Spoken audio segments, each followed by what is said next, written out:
global maritime regulatory framework is grounded in 69 international maritime conventions, and Malaysia has ratified 31 of them, as recorded in the IMO GSS system.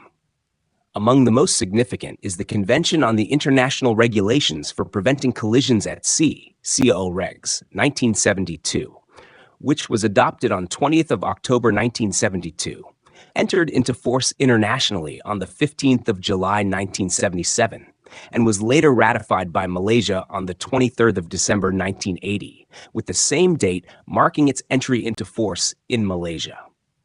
Under Article 4th, entry into force, the convention required that A. At least 15 states with a combined fleet of not less than 65% of the world's merchant tonnage ratify it, and B. It could not enter into force before 1st January 1976.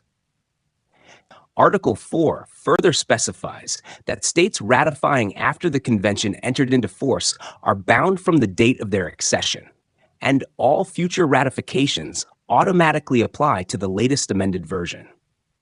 Importantly, upon entry into force, COLREGS replaced and abrogated the International Regulations for Preventing Collisions at Sea, 1960, with the IMO Secretary General required to notify all contracting governments of the effective dates.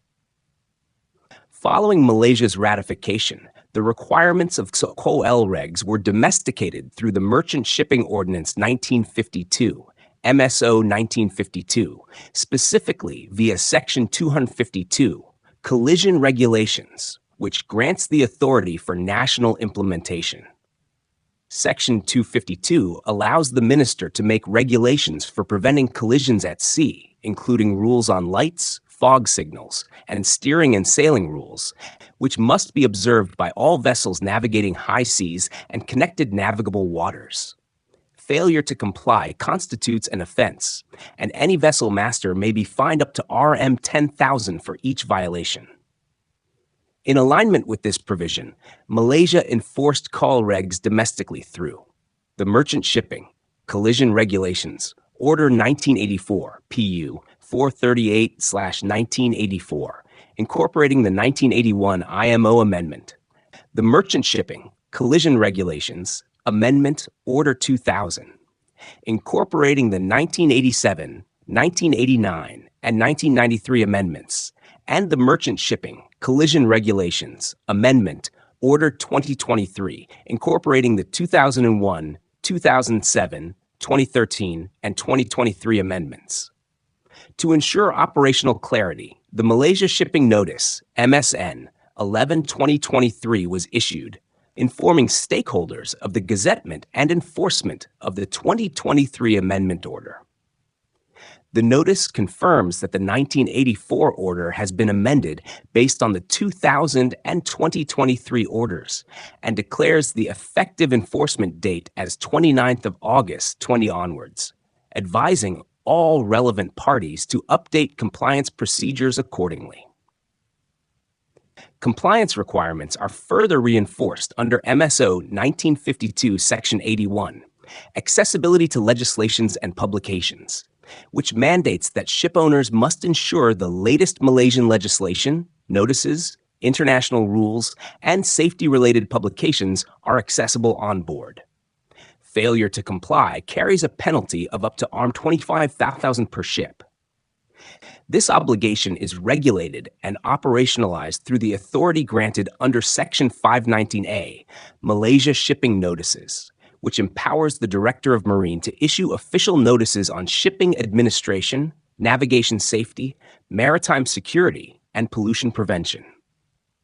Section 5119A also authorizes that non-compliance with Malaysia shipping notices may constitute an offense, giving legal enforceability to regulatory updates such as the COLREG amendments. Through this regulatory chain, from international adoption, national ratification, domestication via MSO 1952, and operational implementation through statutory orders and Malaysia shipping notices, Malaysia ensures full and updated compliance with the COLREGS 1972, contributing to improved navigational safety and reducing risks of collision at sea. This structured legal ecosystem ensures preventive regulation, mandatory accessibility of legal instruments, formal amendment mechanisms, penalty enforcement, and ongoing alignment with IMO standards, thereby supporting Malaysia's commitments as a responsible IMO contracting state. The International Regulations for Preventing Collisions at Sea, COAL Regs, 1972, serve as the universal rules of the road governing maritime navigation. Under Rule 1, application, the COAL Regs apply too. These rules shall apply to all vessels upon the high seas and in all waters connected therewith navigable by seagoing vessels, ensuring uniform practice globally. Beyond compliance, seamanship judgment remains central. Rule 2. Responsibility emphasizes that nothing in these rules shall exonerate any vessel or the owner, master, or crew thereof from the consequences of any neglect to comply with these rules or of the neglect of any precautions which may be required by the ordinary practice of seamen or by the special circumstances of the case. Situational awareness begins with Rule 5, Lookout, which requires every vessel shall at all times maintain a proper lookout by sight and hearing, as well as by all available means appropriate in the prevailing circumstances and conditions, so as to make a full appraisal of the situation and of the risk of collision. Navigation lights, as prescribed later in the rules, directly support this requirement and play a key role in collision avoidance. Under Rule 7, Risk of collision, every vessel shall use all available means appropriate to the prevailing circumstances and conditions to determine if risk of collision exists. If there is any doubt, such risk shall be deemed to exist, while Rule 8, action to avoid collision requires any action taken to avoid collision shall be taken in accordance with the rules of this part, and shall, if the circumstances of the case admit, be positive, made in ample time, and with due regard to the observance of good seamanship.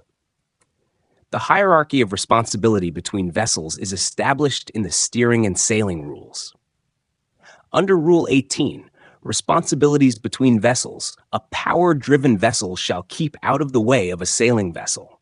However, this relies on the ability to correctly identify the vessel, which is where lights and shapes under Rule 25 become essential. Under Rule 21, definitions relevant to sailing vessel lighting. To ensure standardized interpretation, Rule 21, definitions, specifies the meaning of each navigation light. Key definitions include side light, means a green light on the starboard side, and a red light on the port side, each showing an unbroken light over an arc of the horizon of 112.5 degrees, and so fixed as to show the light from right ahead to 22.5 degrees abaft the beam on its respective side. In a vessel of less than 20 meters in length, the side lights may be combined in one lantern carried on the fore and aft centerline of the vessel. Stern light means a white light placed as nearly as practicable at the stern, showing an unbroken light over an arc of the horizon of 135 degrees, and so fixed as to show the light 67.5 degrees from right aft on each side of the vessel. A masthead light is also defined in Rule 21. However, it applies only to vessels required to carry it, notably power-driven vessels under Rule 23, not sailing vessels under sail. Under Rule 22, visibility of lights. Rule 22 establishes the minimum visibility distance for required lights.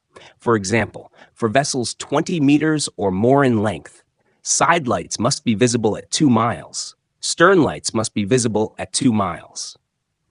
Although Rule 22 includes standards for masthead lights, visible at 5 miles for larger vessels, these apply only to vessels that are required to exhibit a masthead light.